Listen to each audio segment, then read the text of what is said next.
California Heartland is made possible by the James G. Boswell Foundation, committed to sharing the stories and successes of California growers. Bank of America, Bank of Opportunity. Funding provided in part by the California Farm Bureau Federation, proud publishers of California Country magazine. More information is available at californiacountry.org. And by the Almond Board of California. California almonds, loved around the world, grown in California's heartland. And by Real California Milk. This seal ensures your favorite dairy brands are made exclusively with Real California Milk. More information at realcaliforniamilk.com. I always remember one of the most lasting images of Vietnam was leaving my grandmother behind. I always remember my grandmother standing at the door crying. She escaped the Fall of Saigon and later used that courage to build the lives of immigrant farmers by hiring them. Meet Mai Pham, a renowned chef whose life journey created a strong recipe for success. And it's one of the most beautiful ranches I've ever seen. Some of Petaluma's best-kept secrets are out. Here we discover a picture-perfect couple teaching art in one of California's oldest cities. Plus, even if you don't have a green thumb, you're going to have the greatest vegetable garden on the block. Master Gardener Fred Hoffman gives us tips on growing the perfect vegetable garden in raised beds. From your backyard to the back country, in a field or on your family table, it's all about what keeps California moving and growing. This is California Heartland.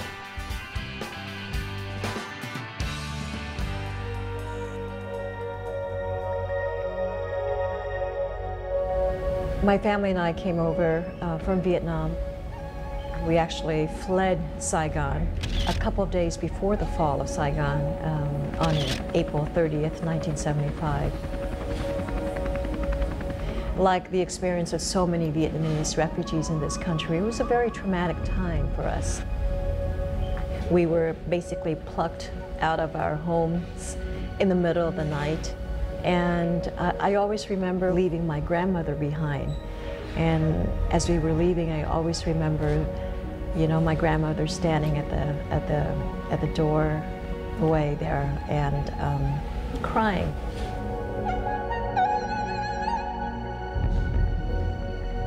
More than 30 years have passed since that unforgettable night in Saigon. But the courage, strength, and pride for what she left behind have driven Chef Mai Pham to dream big. It makes every bite taste a little different.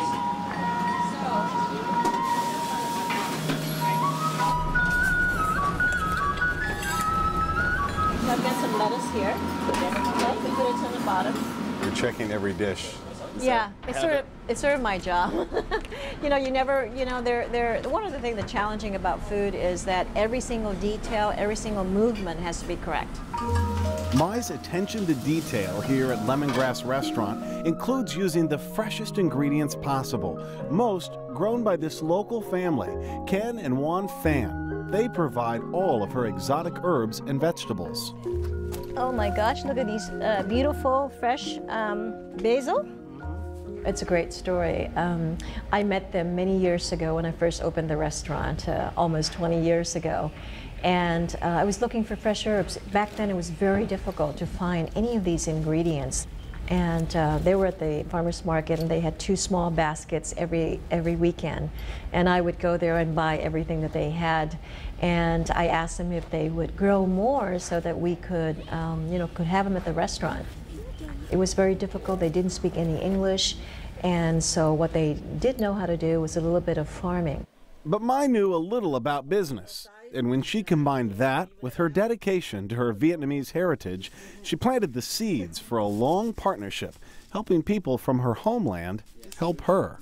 I begged them to please grow more herbs, I'll buy them. And the only way to do it at the time was to say, I'll buy everything you grow. And here we are, 20 years later.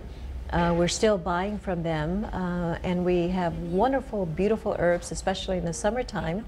And they're very successful now, and they owned at least 25 acres of land. This is a family of refugees that now own their own property here, and we see, you know, able to slowly make improvements as the business improves, you know, new tile, front door and so forth. Does that, you know, make her feel proud to be able to keep improving life? Thấy vui vẻ hơn, thấy trong cái đất của mình giờ mình làm muốn nghỉ muốn làm vậy mà thấy vui hơn. She says she's a lot happier now. She said it's been her dream to have a piece of land to her own.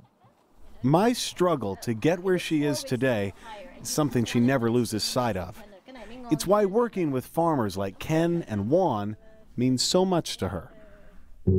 They were talking about how they bought a very small boat because they couldn't afford a nice boat. They bought a very small boat, they fixed it up and bought a little motor, and the family escaped in the middle of the night, and they managed to get near Thailand, the Gulf of Siam, and that's when they were picked up by, you know, a large ship. So, I mean, life was so terrible that they were willing to risk their lives to escape Vietnam. How different is this from how it's done in Vietnam? This is how we do it back in the old days. Exactly the same. Exactly the same. The Phams raise a variety of Southeast Asian herbs here at their South Sacramento farm. Smell this one. This is the fish mint. It smells like trout. In addition to running lemongrass, Mai teaches, develops food products, and writes books. Health and wellness is certainly a very big issue in the food service industry, both from a customer standpoint and from a chef standpoint.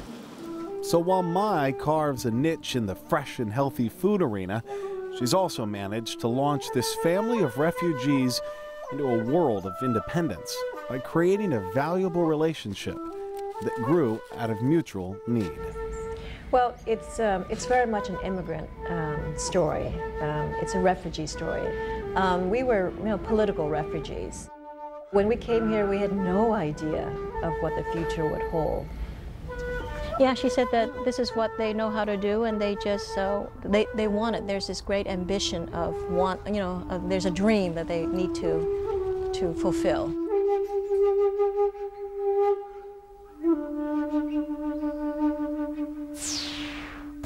Prime rib is considered a main attraction for a fine dining experience. Beef is one of America's #1 sources of protein, and beef cattle, one of California's most important agricultural products. Food and lifestyle expert Laura McIntosh serves up a delicious prime rib dinner with a guest chef from Saddles Steakhouse. Well, thanks everyone for joining us back. Now, this is really a treat, and Dana, I'm so glad that not only you are showing us this recipe, but the experience you have cooking prime rib is unsurpassed.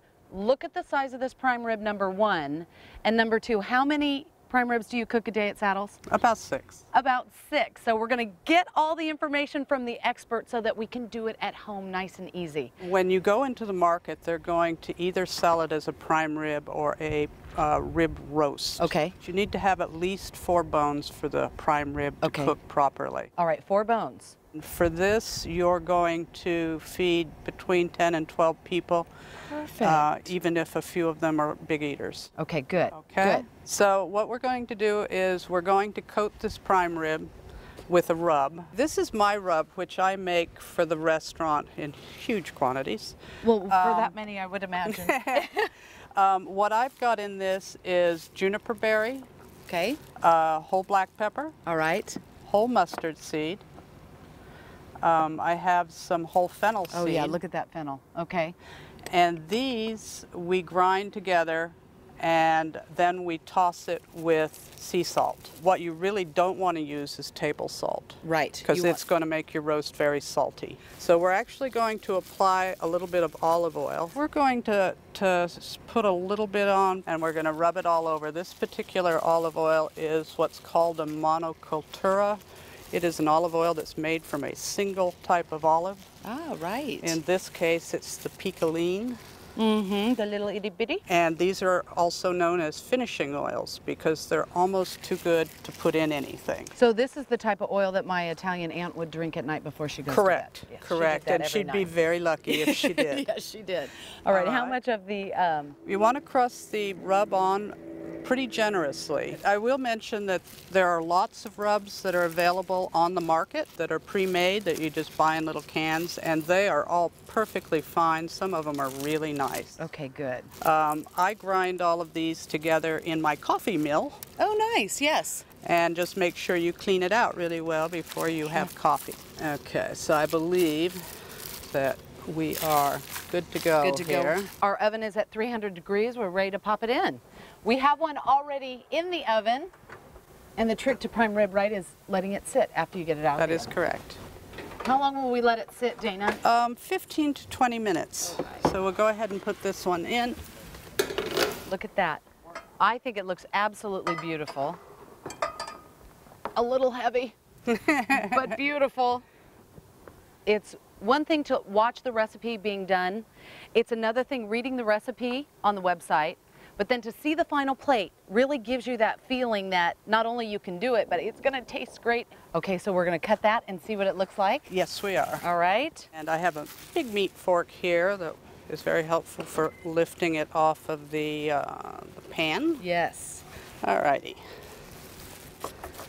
And I have a beautiful knife. Yeah, that's a big one.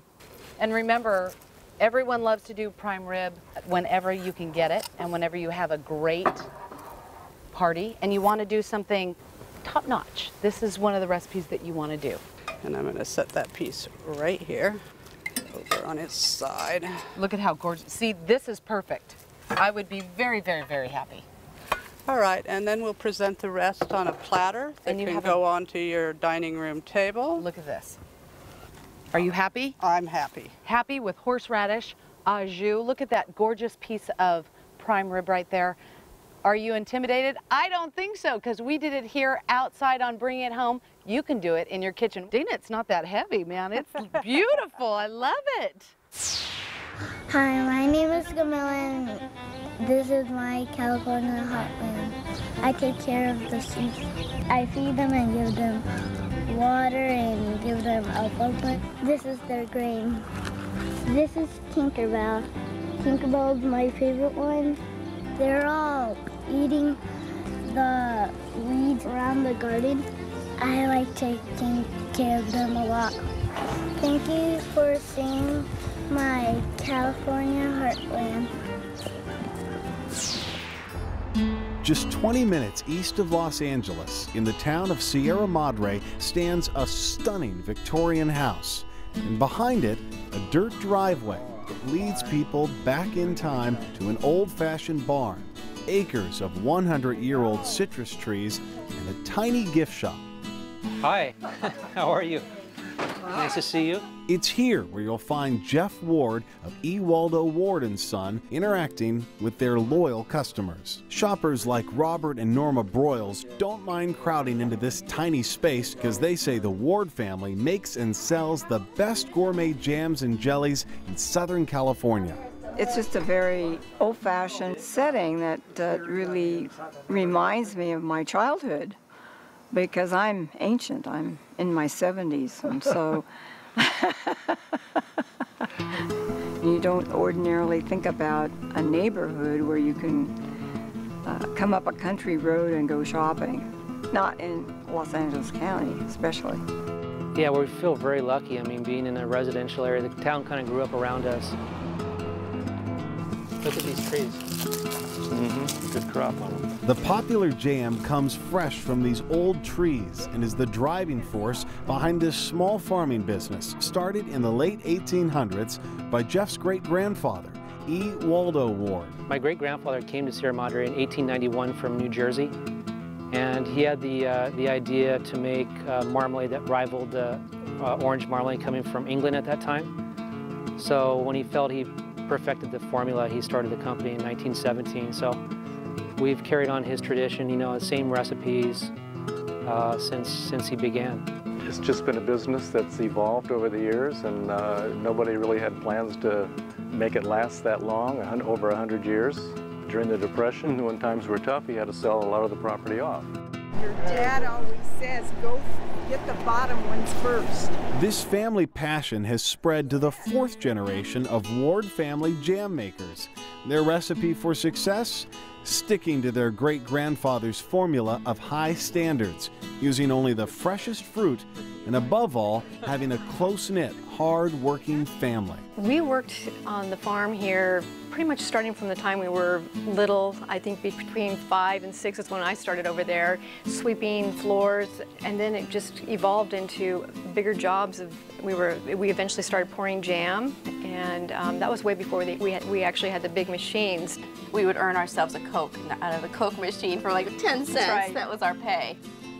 You know, having a fourth generation company with a lot of history behind it, that's what we try to market behind our product. You know, it's not just the quality, but the history. So we hope people really enjoy what we do. It's clear that keeping with tradition is important to the Ward family, including the use of some of the original equipment, like this 70-year-old chipper Richard is using to slice up orange peels. Some of the other equipment is pretty new and up to date, boilers and equipment in the kitchen. And although the orange chipper was bought in 1930, it's still like a brand new one, and it works fine for us. But beyond the fruit preserves, the Wards have recently branched out, producing other fine foods and items for their wholesale business, like barbecue sauce. We focus mostly on wholesale clients. These are, you know, small mom and pop stores, gourmet specialty stores, and restaurants, and we manufacture for them. And usually most of the business is private label, so that's what really keeps us busy. Keeping busy, keeping the company small yet profitable, and most importantly, keeping up a simpler way of life. I think we have the best of two worlds because we're close to our job. We just walk to work practically, and every day it's a challenge. It's a new challenge. You know, being in Los Angeles County and having 3 acres of land with citrus trees is very unusual, and you know, to be making marmalade from those trees is really, we're very lucky. Perfect.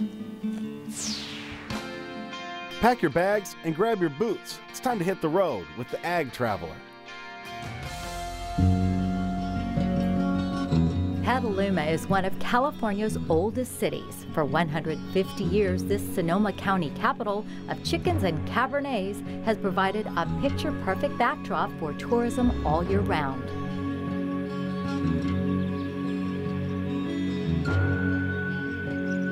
Have you ever been driving through the countryside and then come upon a scene that was so beautiful it was like a painting? Well, now there's a place in the Petaluma Ranch country where you can actually put an agricultural landscape on canvas. Sally and Mike Gale own Chileno Valley Ranch. Here the two raise cattle, grow organic apples, and offer art workshops. Plein air painting is the best. It's a way of relating to the environment or to the landscape, a very pleasant way. Workshop guests stay in this restored ranch house on land that's been in Sally's family since 1862. It's not like a regular inn where people come to be served. They actually come to learn something and to experience the beauty that they see around them. It's like a work of art. I mean, it's as though they've made their own painting. It's one of the most beautiful ranches I've ever seen. Sally invites acclaimed local artists like Randy Sexton to teach the art of plein air. It's a beautiful valley. There's a special light. It's a beautiful place. Sally and Mike also paint a different picture here. Whoop, whoop. We're primarily ranchers. This is a grass-fed beef operation. We sell directly to our customers.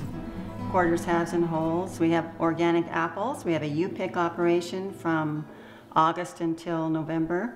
The more we can encourage people to come and visit the ranch and see how these animals are raised, I think they'll get a much better appreciation for the differences between what I call industrial beef and those that live their entire life here on the ranch.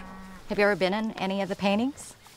No, my truck was, though. It never looks so good. It's pretty banged up. Another must-stop in Petaluma is Angelo's Meats, where you'll no doubt be charmed by this former Italian policeman. This in the business is called a pork butt. Don't tell me why, because they're coming from the front. He's well known for his sausages, tri-tip, bacon, linguiça, and jerky. I used to bring my pigs here for him to chop up and all that good stuff. Why is Angelo stuff so good? Because of Mr. Angelo. He probably don't even remember me. Angelo, do you remember this nice lady? Yeah. If you say something bad about me, Okay, we'll cut the camera. She Okay. lied. She lied. Angelo's meats are made with some not-so-secret seasoning.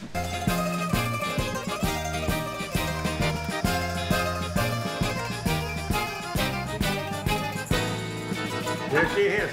You look like a proud papa right now. Yeah. And they all come up good. And now onto another Petaluma feast. It is literally a feast for the eyes and the nose. What most people do when they go out and buy roses is first thing they do is smell them and see if they can smell it, and most of the time you don't because they're grown under glass. And ours being grown outdoors, they get the full fragrance. In the trade, it's called garden roses. Garden Valley Ranch has the distinction of being one of just 2 garden rose operations in the U.S. We grow 85 different varieties for cut flowers. Stroll through 9 acres covered with thousands of blooming roses, all grown organically. We don't use any chemicals whatsoever in growing our roses. So this is Fair Bianca. This is our most popular rose. I don't think I've ever seen a rose with that many petals before. It's got at least 100 petals to it, and this is the one with the myrrh scent to it. Garden Valley Ranch is popular for more than just its Fair Biancas. We also do weddings. We have a cottage where you can stay overnight as a guest. We do tours, and we have a nursery. Petaluma, it's a place to satisfy your need for creativity and satisfy your senses of sight, taste, and smell. Everyone's a farmer when it comes to their own backyard. Try these tips for doing it homegrown. Where can you find the healthiest, freshest vegetables for your family? Why, in your own backyard, of course. Even if you don't have a green thumb, you're going to have the greatest vegetable garden on the block. The key to any successful garden: location, location, location. Vegetables love full sun. Give them at least 6 hours a day. More is better. And when you build your garden, run your rows east-west. That'll take maximum advantage of the sun. And when you plant your gardens, put the taller growing plants like tomatoes on the north end so it won't shade out smaller growing plants like basil or peppers. A raised bed can be as simple as a mound of dirt, perhaps 16 inches tall and 4 feet wide. Or it could be fancy like this, made out of redwood or brick or whatever you have handy. One piece of advice: when you build your raised bed, you can make it any length you want, but the width is important. Don't make it more than 4 feet wide because you want to be able to reach across the middle in order to pull weeds without falling into the bed. Soil in raised beds warms up quicker in the springtime, which means your plants get off to a great start. This is the best stuff you can add to your soil. It's organic compost. And what organic compost does, it feeds the soil. To rototill or not to rototill, that is the question. What are you supposed to do with this load of compost you just dumped in your garden bed? Well, old timers used to rototill. Now the thinking is all you need to do is lay it on top and spread it out. And before you even think about planting, you need to think about water. In my opinion, the best irrigation system for your yard is a drip irrigation system. And my favorite is this. It's called an inline emitter system. You can't see the emitters, but they're built into this pipe and they're spaced about 1 foot apart. They're 1 gallon per hour emitters. On a drip irrigation system, at each emitter, as the water drips out, the water is actually underground going to spread out to a radius of 12 to 18 inches. So you want to space any sort of irrigation lines about 18 inches apart so that you have full coverage of a garden bed. Well, it looks like our drip irrigation system is working, and you can see that it's dripping about every foot, which is what we want. And you know, it's time to plant. One thing I like about a drip emitter system like this, where the emitters are spaced 1 foot apart, it makes it really easy to figure out where to put the plants. For instance, tomatoes like to be about 3 feet apart, so I just count emitters. 1, 2, 3. Well, I'm going to show you a little trick. It's a pretty nifty little trick that you may not know about tomatoes. First of all, I'm going to plant it where the emitter is to be sure it gets water. And then I'm going to dig as deep as I can to get a nice deep hole. tomatoes will actually form roots all along this main stem here. So I'm going to see how deep I can get this in, and I can see I can get it up to about there. So what I'm going to do, when I pop this out of the container, first thing I'm going to do is free up the roots. And you can be gentle, just loosen them up a little bit. And then I'm going to prune off the lower sets of leaves on these tomato plants. Now, as I put the dirt back in time, there will be roots forming all along where I buried it. And you're going to have a stronger, healthier plant. Well, we've fertilized regularly, we've watered regularly, and yet the biggest task remains. And that's to harvest all those beautiful vegetables you're going to be picking all summer. Gardening is fun for the family, and it's healthy too. Start a vegetable garden today. Now, if you don't mind, I got to finish some planting here.